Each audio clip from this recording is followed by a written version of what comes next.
Good morning to dear students, आपका welcome है इस यूट्यूब चैनल पे। और आज हम बात करेंगे जीनोमिक लाइब्रेरी की।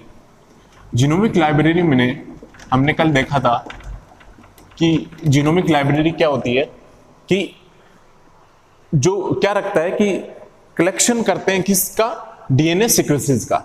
हम क्या करते हैं जीनोमिक लाइब्रेरी में, कलेक्शन करते हैं किसका, डीएनए सीक्वेंसेस का, जो रिप्रेजेंट करता है किसको, the entire genome of a species को। स्पीसीज के इंटायर जीनोम को क्या करता है, वो रिप्रेजेंट करता है। तो जीनोमिक लाइब्रेरी में क्या होता है कि हम कलेक्शन करते हैं किसी भी डीएनए सीक्वेंसेस का फ्रॉम एन ऑर्गेनिज्म से, और वो रिप्रेजेंट करेगा उस पूरे इंटायर जीनोम को, स्पीसीज के पूरे इंटायर जीनोम को क्या करेगा, वो रिप्रेजेंट करेगा। ठीक है, तो उसमें हम क्या करते हैं कि कोई भी क्रोमोसोमल डीएनए होता है उसको हम क्या करेंगे, रेस्ट्रिक्शन एंडोन्यूक्लियस से कट करेंगे, तो उनको हम किस में डिवाइड कर देंगे, डीएनए फ्रेगमेंट्स में। और उन फ्रेगमेंट्स को हम क्लोन कराएंगे किसके अंदर, वेक्टर के अंदर। वेक्टर के अंदर उसको हम क्लोन कराएंगे। वेक्टर को भी हम कट करते हैं किसके थ्रू, रेस्ट्रिक्शन एंडोन्यूक्लियस के थ्रू। और जो हमारा डिजायर्ड जीन है, जो डिजायर्ड डीएनए है, उसको हम लाइगेट कराएंगे किसके साथ, वेक्टर के साथ। तो वो क्या बन जाएगा वहां पे, रिकॉम्बिनेंट डीएनए। और उस रिकॉम्बिनेंट डीएनए को हम ट्रांसफर करते हैं किसी भी होस्ट सेल में। तो हम जनरली होस्ट सेल क्या यूज करते हैं, इकोलाई। अब उस होस्ट सेल में अगर हम उस रिकॉम्बिनेंट डीएनए मॉलिक्यूल को ट्रांसफर करेंगे तो वो वहां जाके क्या करेगा, मल्टीप्लाई करेगा, प्रोपागेट करेगा, अपनी बहुत सारी कॉपीज बनाएगा। ठीक है, अब वो अगर बहुत सारी कॉपीज बना लेगा तो उस पर्टिकुलर जीन की वहां पे क्या बन जाएगी, जो जीन हम क्लोन करा रहे हैं उस पर्टिकुलर जीन की क्या बन जाएगी, वहां पे बहुत सारी कॉपीज बन जाएगी। अगर उस जीन की बहुत सारी कॉपीज बन गई तो उस जीन को आगे हम फर्दर एनालिसिस के लिए, प्यूरिफिकेशन के लिए क्या कर सकते हैं, यूज कर सकते हैं। फर्दर पीसीआर के लिए हम क्या कर सकते हैं, यूज कर सकते हैं। उस जीन को हम लंबे टाइम तक क्या कर सकते हैं, स्टोर कर सकते हैं। तो ये भी सिमिलर है किसके, सी डीएनए लाइब्रेरी के। सी डीएनए लाइब्रेरी में हम mRNA से क्या बना रहे थे, सी डीएनए। और जो सिंगल स्टैंडर्ड सी डीएनए बन रहा था उसको हम कन्वर्ट कर रहे थे डबल स्टैंडर्ड सी डीएनए में, और उसको भी वेक्टर के साथ क्या करा रहे थे, लाइगेट करा रहे थे, और इकोलाई में क्या कर रहे थे, ट्रांसफर कर रहे थे। और उसमें भी क्या बन रही थी, बहुत सारी कॉपीज बन रही थी। तो वहां पे क्या बन रहा था, सी डीएनए लाइब्रेरीज। और यहाँ क्या बन रहा है, जीनोमिक लाइब्रेरी। मींस डीएनए की हम बहुत सारी क्या बना लेते हैं, वहां पे कॉपीज बना लेते हैं। और कॉलोनीज वहां क्या बन जाएगी, उस पर्टिकुलर जीन की बहुत सारी कॉलोनीज बन जाएगी। अगर हम जैसे लैब में काम करते हैं तो पेट्री प्लेट पे क्या बन जाएगी, वहां पे उस पर्टिकुलर जीन की बहुत सारी कॉलोनीज बन जाएगी। और इस कॉलोनीज को हम आगे फर्दर एनालिसिस के लिए क्या कर सकते हैं, यूज कर सकते हैं। इन कॉलोनीज को हम क्या करेंगे, आगे फर्दर एनालिसिस के लिए क्या करेंगे, यूज करेंगे। तो as a petri plate like यहाँ पे क्या बन जाएगी, बहुत सारी कॉलोनीज बन जाएगी उस जीन की, चाहे वो सीडीएनए की बात करें, चाहे हम जीनोमिक लाइब्रेरी की बात करें। तो यहाँ पे बहुत सारी क्या बनेगी, वो कॉपीज बनेगी। और उसको हम फर्दर पीसीआर के लिए और हम डिफरेंट थिंग्स के लिए, एक्सप्रेशन के लिए क्या करेंगे, उस डीएनए को हम क्या करेंगे, यूज करेंगे। क्या करेंगे, यूज करेंगे।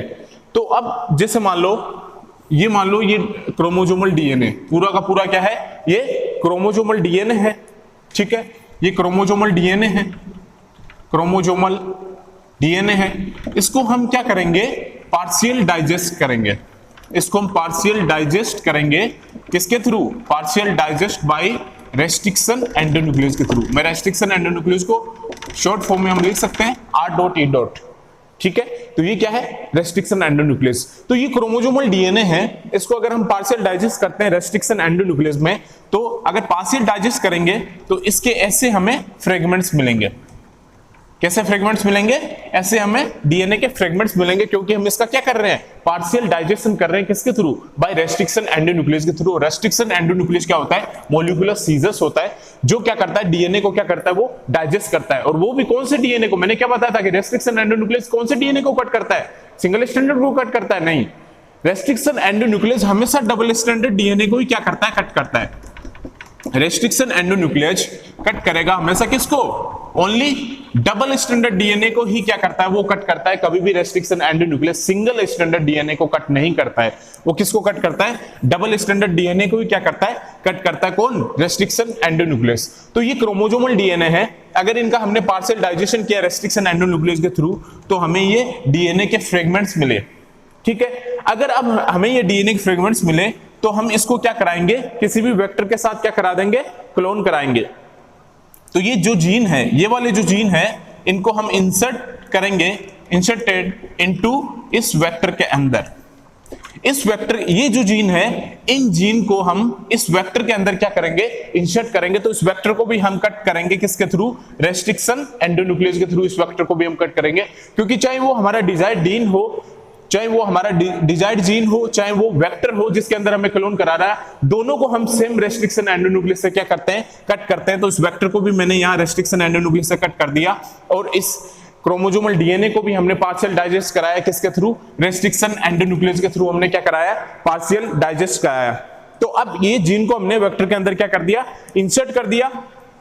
अगर इंसर्ट कर दिया तो ये मान लो ये जीन है, ये वाला जीन है, ये यहां इंसर्ट हो गया। अब इस वेक्टर में ये वाला जीन यहां इंसर्ट हो गया, ये वाला जीन यहां इंसर्ट हो गया, ये वाला जीन यहां इंसर्ट हो गया, ये वाला जीन यहां इंसर्ट हो गया।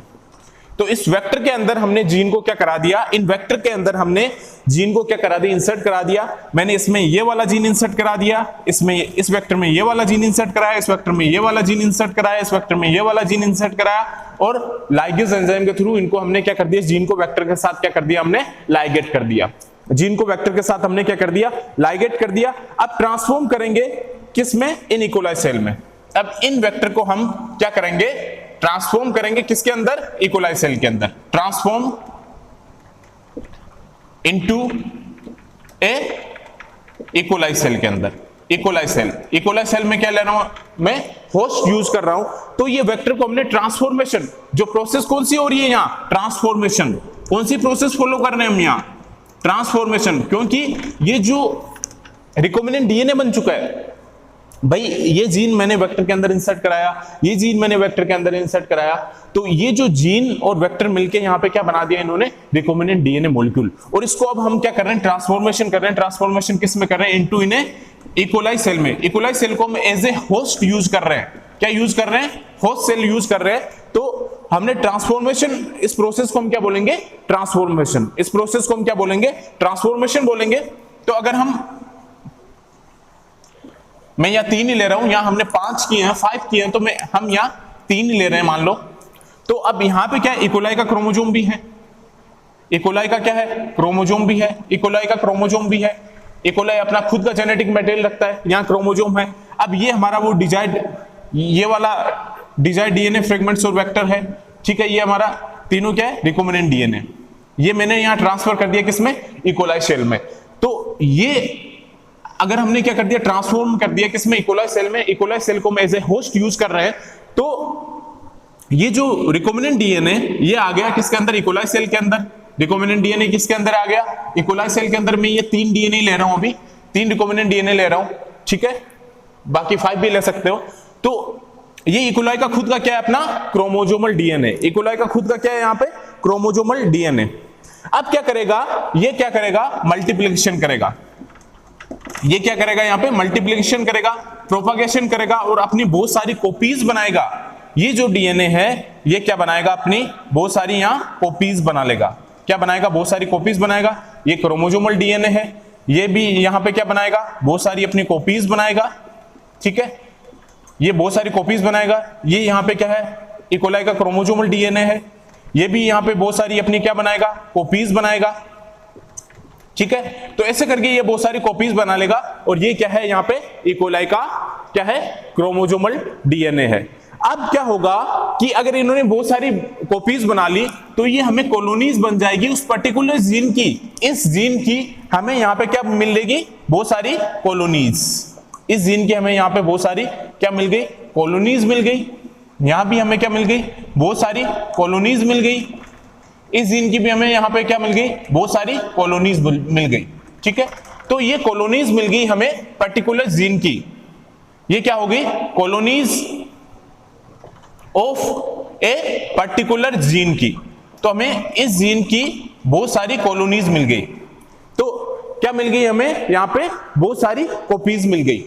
अब ये जो कॉलोनीज मिल गई, तो ये कॉलोनीज किसकी है, इस पर्टिकुलर जीन की। इस पर्टिकुलर जीन की ये वाली कॉलोनीज है, इस पर्टिकुलर जीन की ये वाली कॉलोनीज है, इस पर्टिकुलर जीन की ये वाली कॉलोनीज है। तो इस जीन की यहाँ पे बहुत सारी कॉपीज बन गई, इस जीन की यहाँ पे बहुत सारी कॉपीज बन गई, इस जीन की यहाँ पे बहुत सारी कॉपीज बन गई।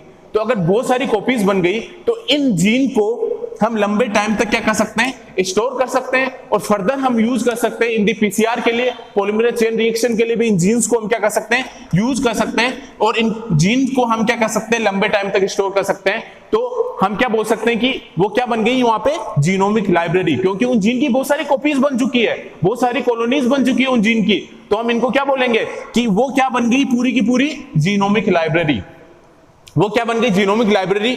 और इन जीन को हम फर्दर यूज करते हैं एक्सप्रेशन, प्यूरिफिकेशन, पीसीआर के लिए हम क्या कर सकते हैं, इसको यूज कर सकते हैं। तो जीनोमिक लाइब्रेरी क्या समझोगे आपकी, ये मान लो मैंने क्रोमोसोमल डीएनए लिया, इसको मैंने रेस्ट्रिक्शन एंडोन्यूक्लियस से क्या किया, पार्शियल डाइजेस्ट किया। अगर रेस्ट्रिक्शन एंडोन्यूक्लियस किसको कट करता है, only double stranded DNA molecule को, सिंगल स्ट्रैंडेड डीएनए मॉलिक्यूल को रेस्ट्रिक्शन एंडोन्यूक्लियस कट नहीं करता है। अगर मैंने पार्शियल डाइजेस्ट किया तो ये हमें डीएनए फ्रेगमेंट्स मिले और इन जीन को हमने इंसर्ट कराया किसके अंदर, वेक्टर के अंदर, और वेक्टर को भी हमने क्या किया, रेस्ट्रिक्शन एंडोन्यूक्लियस से कट किया, उसी रेस्ट्रिक्शन एंडोन्यूक्लियस से जिसने इस क्रोमोसोम को क्या किया, पार्शियल डाइजेस्ट किया।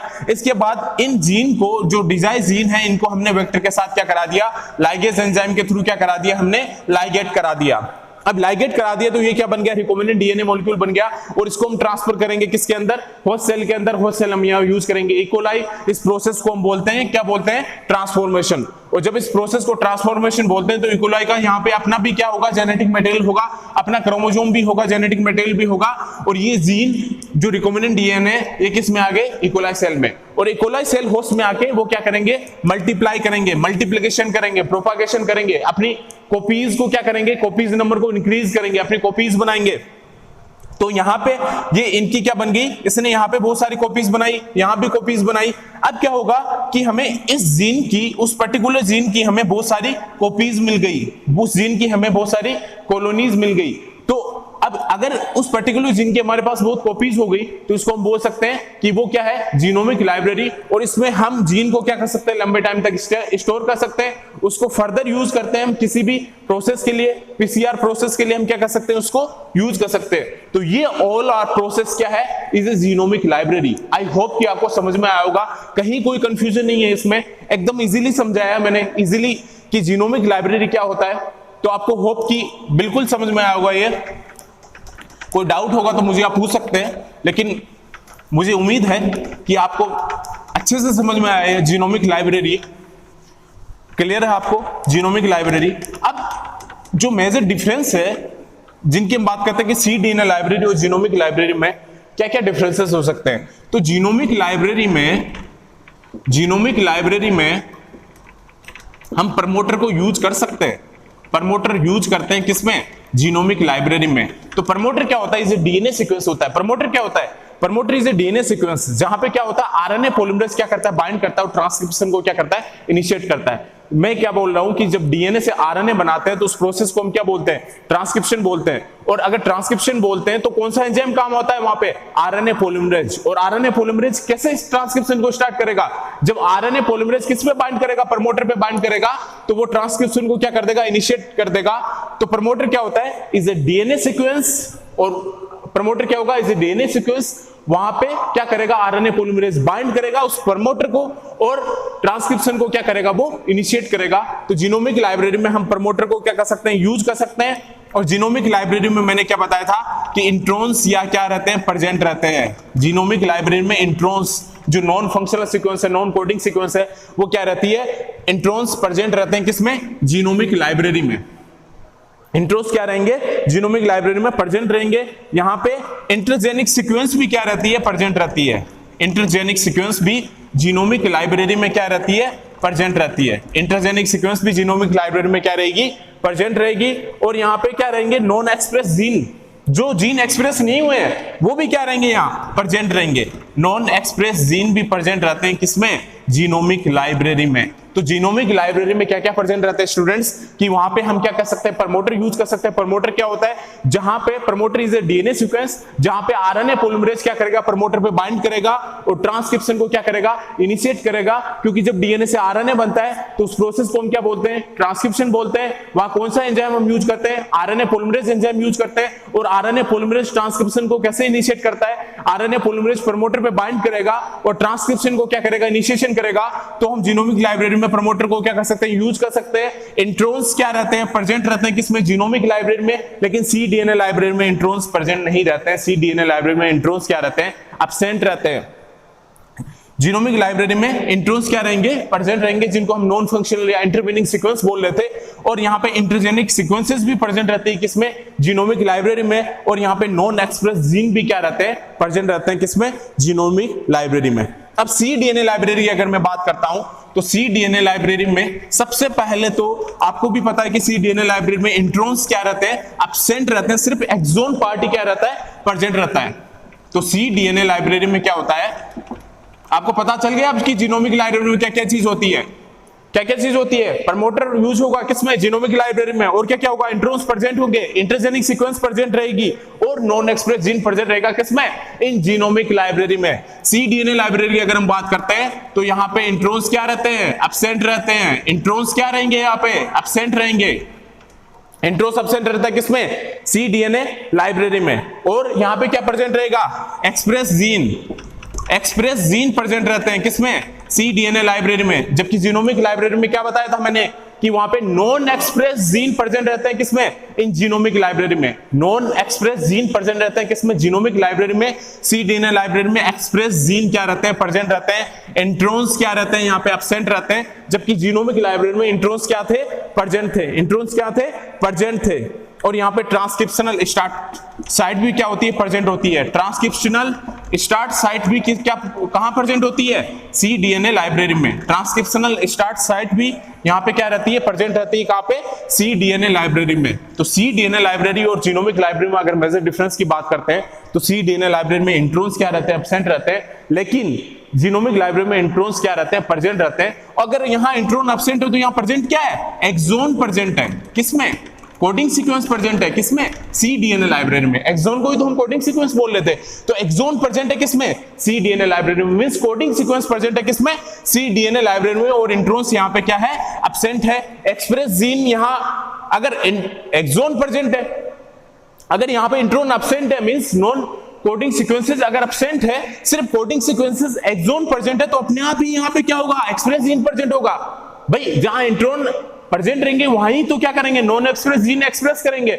लेकिन यहां तो एक्सोन अगर प्रेजेंट है, इंट्रोन है ही नहीं, तो अगर नॉन कोडिंग सीक्वेंस है ही नहीं, तो अपने आप ही ऑटोमेटिक क्या होगा, यहाँ पे एक्सप्रेस जीन ही तो प्रेजेंट होंगे। बिना नॉन एक्सप्रेस जीन तो प्रेजेंट होने का कोई क्वेश्चन ही नहीं है। यहाँ पे क्या प्रेजेंट होगा, सिर्फ एक्सप्रेस जीन, ठीक है। और यहाँ पे क्या प्रेजेंट रहेगी, ट्रांसक्रिप्शनल स्टार्ट साइट। और यहाँ पे क्या प्रेजेंट रहेगा, open reading frames. Open reading frames भी किसमें प्रेजेंट रहेगी, cDNA लाइब्रेरी में। ओपन रीडिंग फ्रेम्स क्या रहेगी, प्रेजेंट रहेगी। क्या प्रेजेंट रहेगी, ओपन रीडिंग फ्रेम्स। और यहाँ पे क्या प्रेजेंट रहेगा, स्प्लाइस पॉइंट्स।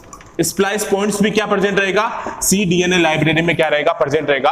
तो cDNA लाइब्रेरी में क्या क्या प्रेजेंट होता है स्टूडेंट्स, इंट्रोन एब्सेंट होते हैं cDNA लाइब्रेरी में। एक्सोन कोडिंग सीक्वेंस क्या होगा, सिर्फ प्रेजेंट होगा। जबकि जीनोमिक लाइब्रेरी में इंट्रोन्स क्या रहते हैं, प्रेजेंट रहते हैं। और अगर यहाँ cDNA लाइब्रेरी में इंट्रोन्स एब्सेंट है, नॉन कोडिंग सीक्वेंस नहीं पाई जाती है, तो ऑटोमेटिक क्या होगा, एक्सप्रेस जीन प्रेजेंट रहेंगे, ठीक है। और वहां नॉन एक्सप्रेस जीन प्रेजेंट है किसमें, जीनोमिक लाइब्रेरी में। यहाँ पे ट्रांसक्रिप्शन स्टार्ट साइट प्रेजेंट होगी, यहाँ पे ओपन रीडिंग फ्रेम्स प्रेजेंट होगी, और यहाँ पे क्या होगा, स्प्लाइस पॉइंट क्या रहते हैं, प्रेजेंट रहते हैं। तो आई होप आपको डिफरेंस भी समझ में आया है जीनोमिक लाइब्रेरी और cDNA लाइब्रेरी के बीच, और आपको जीनोमिक लाइब्रेरी का प्रोसीजर भी समझ में आया है।